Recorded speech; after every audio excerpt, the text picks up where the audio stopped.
So Georgia's 2025 football schedule was released last night. And if you're a Georgia fan, you're looking at it and you're really happy, right? It's an incredible amount of home games, right? Texas is coming to Athens. Alabama's coming to Athens. Ole Miss is coming to Athens. It is a great schedule.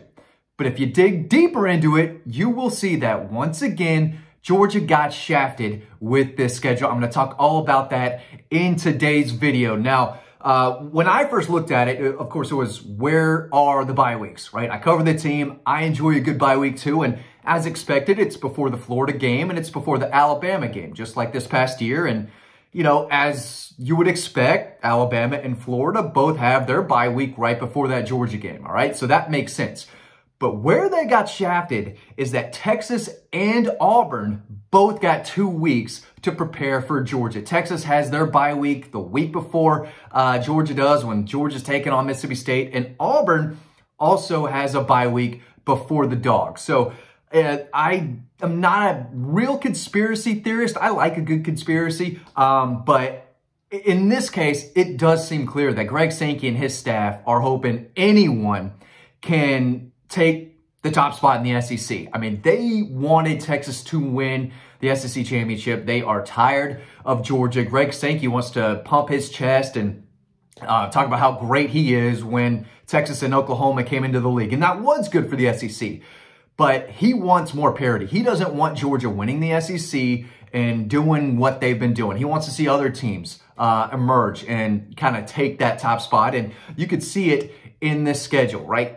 Texas, once again, getting a pretty soft schedule. Let's talk about that for just a second. Now, they do go to Ohio State to kick off the season at Ohio State. That's solid, right? Then they have 3 cupcakes. They have strawberry, chocolate, and vanilla right after that. And then they finally play their first SEC game against the Gators first week in October. That's the first time Texas has to play an SEC opponent.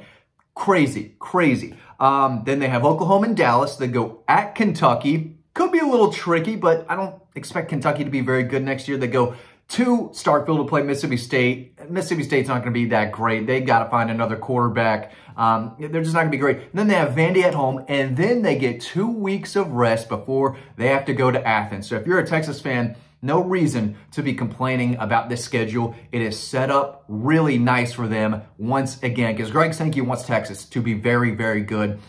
So he can say, hey, look what I did. I brought Texas and Oklahoma in. They're very good. They're competing. That's what he wants.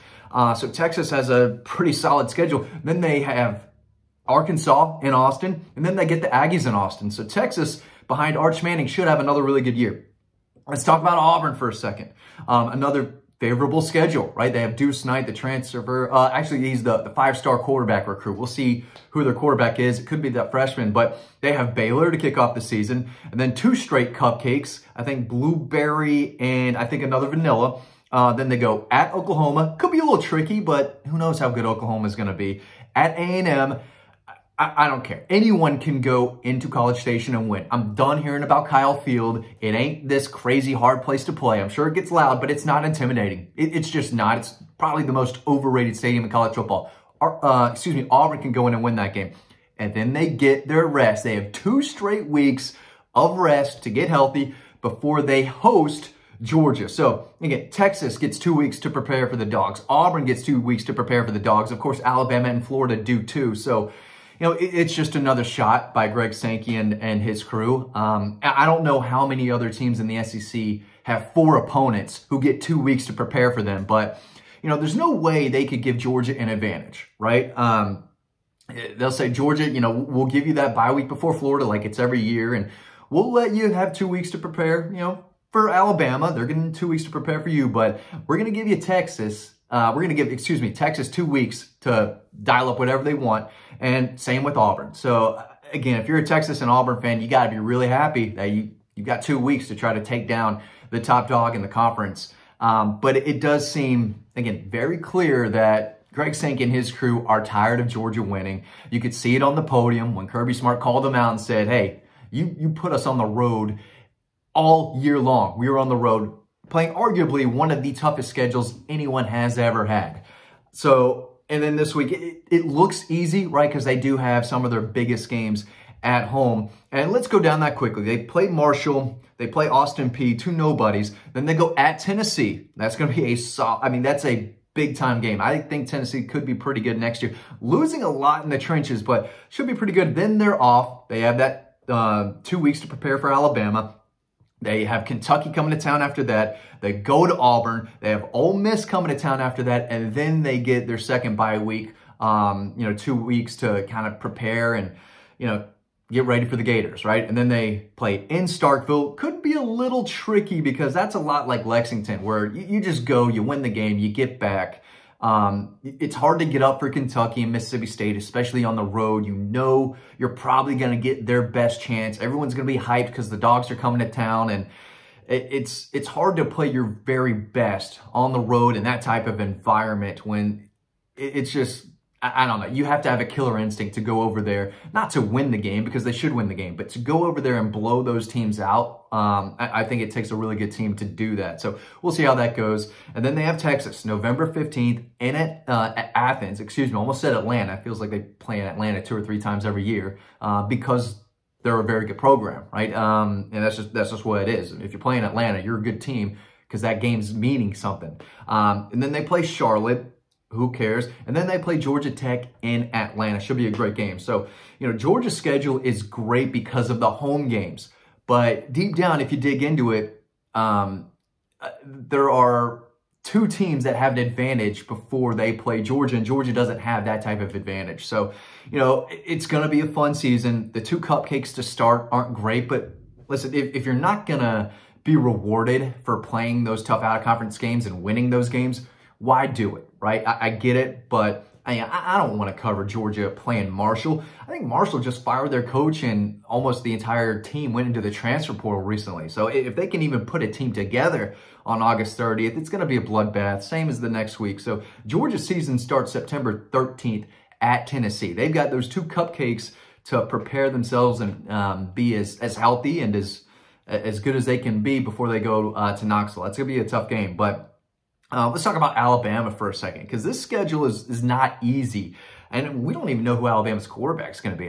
It can't be Jalen Milroe. I mean, that experience is done. It's over with. Alabama needs a new passer. And they've got a lot, I think, that they've got to, improve on before next year. But they go at Florida State. Florida State's trash. I mean, I'm not trying to be mean. It's just reality. It's okay to call teams trash when they are trash.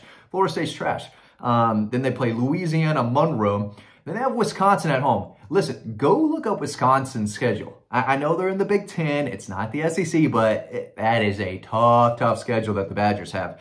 Then they have their bye, of course, before the Dogs. They want everyone. If Greg Sankey could have everyone have 2 weeks off before they play Georgia, he would. Again, he is over this Georgia dominance in the SEC, and he is begging, he's praying every night that Texas or Oklahoma or anyone else can take that top spot. I still think that the best day he had all year long was when Ole Miss beat Georgia. I mean, I can't imagine the great sleep that Greg Sankey had that night, because not only did people think, a lot of people thought that Georgia would have some trouble to get into the playoffs after that loss and how kind of bad they looked. They got beat up physically.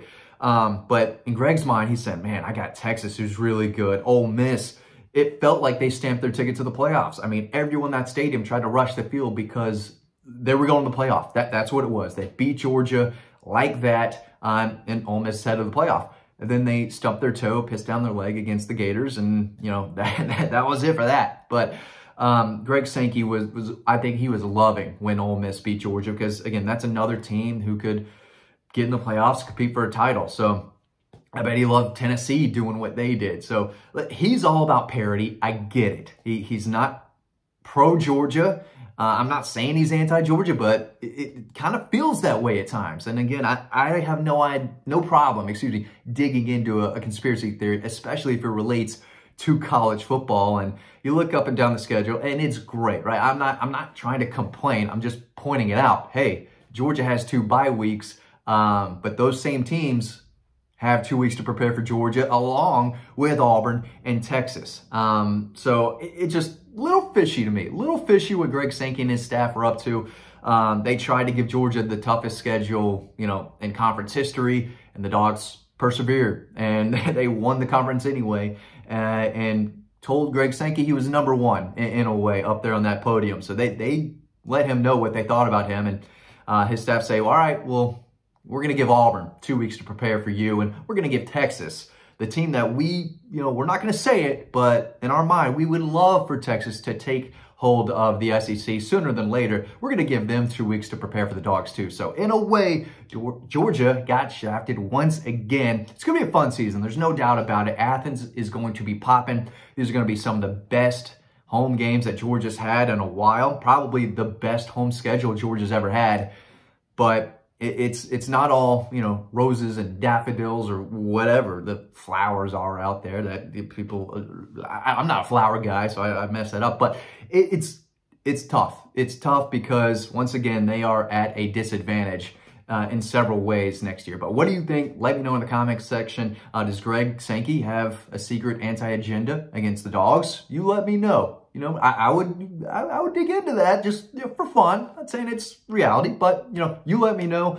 Should be a fun season, but Dogs did kind of get shafted. Let me know what you think in the comments section. Thanks for watching, and I'll see you on the website.